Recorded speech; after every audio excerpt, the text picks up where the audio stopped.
அனைவருக்கும் வணக்கம். அவசரமாக அழைச்சிருக்கோம். எல்லோரும் வந்ததுக்கு ஃபஸ்ட்டு நன்றியை தெரிவிச்சுக்கிறேன். இந்த அவசர அழைப்பு என்னென்னா, நேற்று திருப்பதி பிரஸ் நிறுவனத்துக்கும் பேஸ்மெண்ட் ஃபைனான்ஸ் கம்பெனிக்கும் இடையிலான காசோலை செக் மோசடி வழக்கு சம்மந்தமாக தீர்ப்பு சம்மந்தமாக ஒரு கேஸ் வந்திருக்கு. அதுக்கான ஜட்ஜ்மெண்ட்டு கொடுத்துருக்காங்க. அந்த தீர்ப்பு சம்மந்தமாக லிங்குசாமியும் போஸும் கைதுங்கிற மாதிரி சொல்லி ஊடகங்கள்லாம் செய்தி வந்திருக்கு. அந்த செய்தி சம்பந்தமாக எங்கள் சீனியர் லாயர் பிரகாஷ் சார் அது விளக்கம் கொடுக்கணுங்கிறக்காக தான் உங்கள் அவசர அழைப்பை கொடுத்துருக்கோம். அவங்க பேசுவாங்க. அந்த கேஸ் சம்மந்தமாக பிரகாஷ் சார் உங்களுக்கு டீட்டெயில் சொல்லுவாங்க. பத்திரிகை நண்பர்களுக்கு வணக்கம். இந்த பத்திரிகை நண்பர்களுக்கு வணக்கம். அவ்வளோதான் வந்திருக்கு. அவ்வளோதான் இருக்கு. அதான் இருக்கு. ஓகே. பேஸ்மெண்ட் நிறுவனம் திருப்பதி பிரதேச நிறுவனத்தின் மேலே மாற்றுமுறை ஆவண சட்டத்தின் கீழ் ஒரு வழக்கு தாக்கல் பண்ணியிருக்காங்க. 2018 அந்த வழக்கு தாக்கல் செய்யப்பட்டு ஒரு 8 வருஷமாக நடந்து தீர்ப்பு வந்திருக்கு.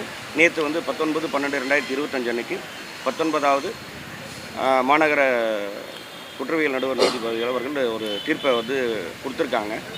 இந்த வழக்கில் திருப்பதி பிரதேசர் மற்றும் இயக்குனர் லிங்குசாமி, சந்திரபோஸ் இவங்க எல்லாம் இந்த வழக்கில் முன்வைக்கிற வாதம் என்னென்னா, இந்த பேஸ்மெண்ட் நிறுவனத்திற்கும் அதாவது ஒரு ஃபினான்ஸ் கம்பெனிக்கும் திருப்பதி பிரதேச நிறுவனத்திற்கும் எந்த கொடுக்கல் வாங்கலும் இல்லை அப்படிங்கிறது தான் பிரதான வாதமாக அவங்களோட எதிர்வாதமாக இருந்தது.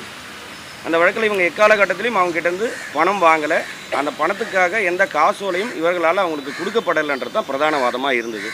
இந்த வழக்கு நேற்று தீர்ப்பு வந்திருக்கு. அவர்களுக்கு எதிராக தீர்ப்பு வந்திருக்கு. அந்த தீர்ப்புக்கு மேலே அதாவது மேல்முறையீடு, இது விசாரணை நீதிமன்றம்ன்றதுனால மேல்முறையீடு செய்வதற்காக ஒரு 30 நாள் கால அவகாசம் கொடுத்துருக்காங்க. அதன்படி அந்த 30 நாளுக்குள்ளே நாங்கள் மேல்முறையீடு செய்து அந்த வழக்கு சட்டத்தின்படி எதிர்கொள்வோம் என்பதுதான் எங்கள் தரப்பு விஷயமா இருக்குது. மேலும் நேற்று அந்த நீதிமன்றம் இயக்குனர் லிங்குசாமி அவர்களுக்கும் அவருடைய தம்பி சந்திரபோஸ் அவர்களுக்கும் பிடியாணை அதாவது கைது உத்தரவு பிறப்பிக்கப்பட்டதாக ஒரு தவறான தகவல் சொல்லியிருக்காங்க. இந்த வழக்கில் அப்படி எந்த கைது உத்தரவும் பிறப்பிக்கப்படலைன்றதை தெரிவிச்சுக்கிறோம். அதாவது நீதிமன்றம் இவங்களுக்கு கொடுத்த தண்டனை நிறுத்தி வச்சுருக்காங்க, சஸ்பென்டி சென்டென்ஸ் கொடுத்துருக்காங்க.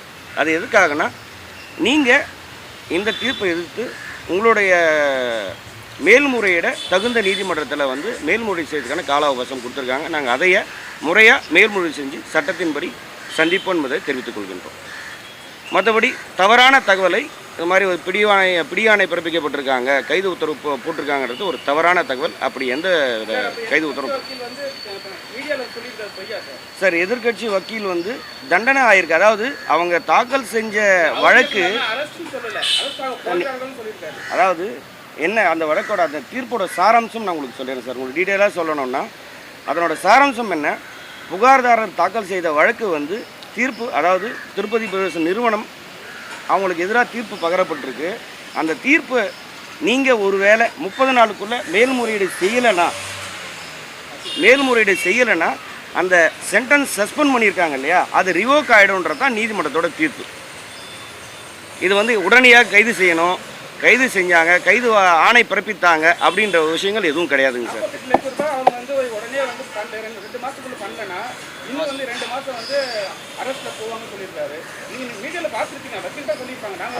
அதையே தான் சார் நான் முறையாக உங்களுக்கு சொல்ல வர விஷயம் என்னென்னா, 35 ரூபாய் கடன் கொடுத்ததாக பேஸ்மெண்ட் நிறுவனம் வழக்கு தாக்கல் பண்ணியிருக்காங்க.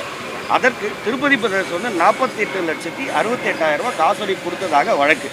இந்த வழக்கு எதிராக தீர்ப்பாயிருக்கு. அந்த வழக்கோட சாராம்சம், உத்தரவோட சாராம்சம் என்னென்னா, தண்டனை கொடுத்தது போக அந்த காசோலைக்கான பணத்தை 2 மாதத்துக்குள்ளே அவங்க கொடுக்கணுன்றது ஒரு ஒன் ஆஃப் தி அந்த கண்டிஷனில் இருக்குது. ஆனால் நீதிமன்றம் 30 நாளுக்குள்ளே நீங்கள் மேல்முறையீடு செய்யணும் போது மேல்முறையீடு இந்த தண்டனைக்காக மட்டும் இல்லை, அந்த பணத்தை கொடுக்க அவசியம் இல்லை அப்படின்றது இவர் தரப்பில் பேசுகிறதுக்காகவும் தான் அப்பீல். அதனால் அது தனியாக இது தனியாக கிடையாதுங்க. ரெண்டும் ஒரே ஒரு ஒட்டுக்காக கொடுத்த ஒரு ஜட்ஜ்மெண்ட் தான்.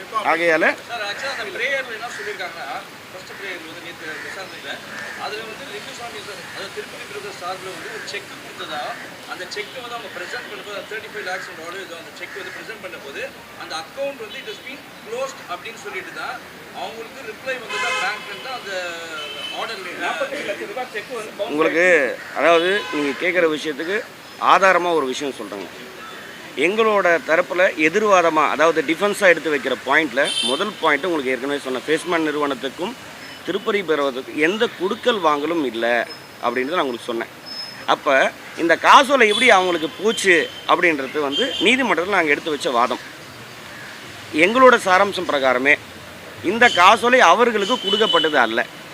இது வந்து ஏற்கனவே கிட்டத்தட்ட 2015-16 காலகட்டங்களில் வேற ஒரு நிறுவனத்தில் கொடுக்கப்பட்ட காசோலைகளை தவறாக பயன்படுத்தியிருக்காங்கன்றது தான் எங்களோட டிஃபென்ஸ் வாதம்.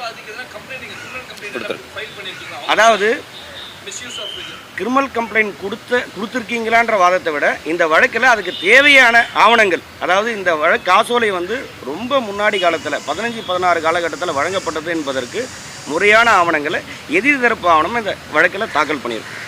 மேலும் மேல்முறையீடு இருக்கிறதுனால ரொம்ப டீட்டெயிலாக பேசுறது அந்த வழக்குக்கு பாதகமாக இருக்கிறதுக்காக சொல்கிறோம். Within 10 days the court given 30 days time for filing the appeal. அதாவது முதன்மை மாவட்ட நீதிமன்றத்துக்கு அடுத்த அப்பீல் பீரியட் இது 30 days கொடுத்துருக்காங்க. வித்தின் 10 daysக்குள்ளே வில் ஃபைல் இட்.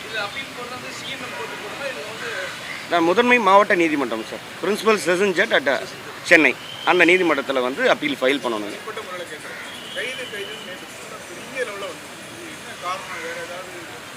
சார் கைதுன்னு சொல்கிறதுக்கான காரணம் என்ன இருக்குன்னா, ஒரு சமுதாயத்தில் மதிப்பு மிக்க நபர் இவர் வந்து ஒரு ஃபினான்ஸ் கம்பெனி வந்து கேஸ் போட்டிருக்காங்க. ஒரு தவறான தகவலை பரப்புனா மேபி அவரோட புகழுக்கு வந்து களங்கம் ஏற்படலாம் அப்படின்ற ஒரு விஷயங்கள் இருக்கலாம். பட் என்னென்னா, ஒரு தவறான செய்தியை ஊடகத்தில் பரப்பக்கூடாதுன்றதுக்காக தான் இன்றைக்கி ப்ரெஸ் மீட். அதாவது அவ்வாறான கைது உத்தரவோ பிடிவாரண்ட்டோ எதுவும் கொடுக்கப்படவில்லை. சார் அப்போ வக்கீல் வந்து சொன்னது வந்து நீங்கள் டிஃபென்ஸ் பண்ணுவீங்களா சார்? ஏன்னா வக்கீல் வந்து வெளிப்படையாக வெளியில் வந்து கேட்டு கொடுத்துருக்காரு, அது எதாவது டிஃபென்ஸ் பண்ணுவீங்களா நீங்கள்? சார் வக்கீலுக்கு வந்து டிஃபென்ஸ் பண்ணுறது ப்ரெஸ் மீட்டில் கிடையாது sir. Will meet in the court. கோர்ட்டில் தான் அவங்க டிஃபெண்ட் பண்ண முடியும். ஏன்னா அவர் சொன்ன விஷயங்கள் தவறான தகவலை தான் வெளியே பரப்புறாரு சார். வக்கீல் தவறான தகவல் சொல்லலைங்க சார். அவர் வந்து தண்டனையாக இருக்குன்னு சார். அதாவது கிடைச்ச தகவல் என்ன, ஒரு அன்ஆத்தன்டிகேட்டட் வீடியோ ஒன்று, அதாவது அது ஸ்ப்ரெட் ஆகிட்டே இருக்குது. இப்போ சோஷியல் மீடியாவில் நிறைய ஸ்ப்ரெட் ஆகிட்டே இருக்குது. அப்படி ஸ்ப்ரெட் ஆகிருக்கு. சார் சொல்கிற மாதிரி எதிர்த்தரப்பு வழக்கறிஞர் வந்து அவருக்கு பிடியானலாம் சொல்லணுங்க சார். தண்டனை கொடுத்துருக்காங்க, பணம் கொடுக்கணுன்ற விவரங்கள் தான் அவர் சொல்லியிருக்காரு.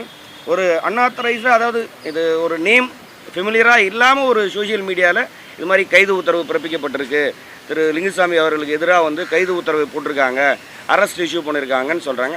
முக்கியமாக இன்றைக்கி பத்திரிகை நபர்கள் வந்து ஒரு சார் திருப்பதி பிரதேச one of the director Chandrabose கூட்டிருக்க காரணமே அதுதான். ஒரு தவறான செய்தியை ஒரு நல்ல மனிதர் மேலே பரப்பக்கூடாது சார். தண்டனை கொடுத்துருக்கிற விஷயங்கள் உண்மை. அந்த கொடுத்த தண்டனை தற்பொழுது நிறுத்தி வைக்கப்பட்டிருக்குன்னு நாங்கள் சொல்கிறோம். சொல்லுங்கள். அது வந்து புரிதல் இல்லாமல் போட்டிருக்காங்களா என்னன்னு எங்களுக்கு தெளிவாக சொல்ல முடியாது சார். பட் இது மாதிரியான விஷயங்கள், அதாவது அவர் மீது கைது உத்தரவு பிறப்பிச்சிருக்காங்க, அவரை வந்து அரெஸ்ட் பண்ண வாரண்ட் கொடுத்துருக்காங்கன்ற விஷயங்களை இதுக்கப்புறம் பரப்பக்கூடாது. தேவையில்லாத வதந்திகள் வரக்கூடாதுன்றதுக்காக இந்த உண்மையான தகவல் என்னன்றது மக்களுக்கு தெரியப்படுத்தவும், ஸோ மற்ற எல்லா தெரிஞ்சுக்கணுன்றதுக்காக இந்த பேட்டி கொடுக்குறோம். ஓகே. அப்போ வந்து சொன்னாங்க, எங்களை தனிப்பட்ட முறையில் கால்குலேஷனுக்காக வந்து சில பேர் பண்ணுற விஷயத்தினால எங்களை ட்ரோல் பண்ண போகிறோம், ரொம்ப அழுத்தப்படுறோம்னு சொன்னாங்க. இப்போ நீங்களும் அதே தான் சொல்ல வரீங்களா? வேணாம், இதுக்கு நம்ம கோர்ட்டில் நடந்ததுக்கான பதில் மட்டும்தான் சொல்ல வந்தோம். வேறு எனக்கு எதுவுமே ப்ரிப்பரேஷன் இல்லை. தயவு செஞ்சு மன்னிச்சிருங்க. இந்த நியூஸ் மட்டும் கைது சிறை இல்லைங்கிறத சொல்லணும். நம்ம நண்பர்களுக்கெல்லாம், பத்திரிகை நண்பர்கள் நாங்கள்லாம் உங்ககிட்டருந்து வந்தவங்க. தயவு செஞ்சு அப்படி எல்லாம் நியூஸ் போட்டால் ஃபர்தராக எனக்கு பாதிப்பு வரும். நீங்கள்லாம் தயவு செஞ்சு எங்களுக்கு ஒத்துழைக்கணுங்கிறது தான். நன்றி, வணக்கம் சார். ஆமாம் அது இல்லை. அதாவது எல்லாருக்கும் இந்த மூலிமா, இந்த ஊடகத்துக்கு மூலிமா சொல்லிடுறேன். நம்ம 2026 பிப்ரவரி நடக்கிற நம்ம தயாரிப்பாளர் சங்க, தமிழ் திரைப்பட தயாரிப்பாளர் சங்க தேர்தலில் தலைவராக வந்து தமிழ்குமரன் தலைவராக, நலன் காக்கும் அணி சார்பாக தலைவராக வந்து நம்ம தமிழ்குமரன் நிற்கிறாரு. துணைத் தலைவராக வந்து நம்ம ஆர்கே சுரேஷும் நம்ம கமலக்கண்ணன் துணைத் தலைவராக நிற்கிறாங்க. கமிலா நாசரும் நம்ம ராதாகிருஷ்ணன் சாரும் செக்ரட்டரியாக நிற்கிறாங்க. நான் அந்த அணியில் பொருளாளராக, சுபாஷ் சந்திர போஸ் திருப்பதி பிரதர்ஸோட ப்ரொடியூசர் பொருளாளராக நான் கண்டெஸ்ட் பண்ணுறேன். இந்த ஊடகம் மூலயமா எங்கள் தயாரிப்பாளருக்கெல்லாம் நீங்கள்லாம் சொல்லி ஓட்டு போட்டு எங்கள் அணியை ஜெயிக்க வைக்கணும். நன்றி, வணக்கம்.